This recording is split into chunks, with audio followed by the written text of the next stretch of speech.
আমাৰ প্ৰকল্পটো হৈছে ছেভ ৱাটাৰ অৰ্থাৎ পানী সংৰক্ষণ। আমি এই প্ৰকল্পটো বাছি লোৱাৰ কাৰণ হৈছে প্ৰতিটো বছৰ খৰাং কালত আমি পানীৰ নাটনি হয়, যাৰ বাবে আমি পানীৰ অভাৱৰ সন্মুখীন হ'ব লগা হয়।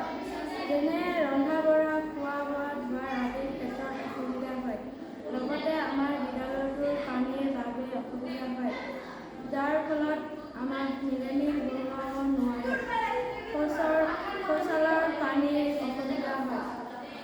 আমি যদি ঘৰৰ টিঙৰ ওপৰত এডাল পাইপ থওঁ, তাৰ পৰা বৰষুণ দিওঁতে টিঙৰ ওপৰৰ পৰা পানী সেই পাইপৰ সহায়ত আমি টেংকিত পানীটো সংৰক্ষণ কৰিব পাৰিম। টেংকিৰ পৰা আমি ফিল্টাৰ কৰি আমি এটা চাফা টেংকিত পানী সংৰক্ষণ কৰিব পাৰিম। পানীটো সংৰক্ষণ কৰি আমি বিভিন্ন ধৰণৰ ব্যৱহাৰ কৰিব পাৰিম, যেনে গা ধোৱা, কাপোৰ ধোৱা, ফুল বাগিচাত পানী দিয়া, গছ-গছনিত পানী দিয়া। লগতে আমাৰ স্কুলৰ খোৱা পানীৰ কষ্ট নহয়।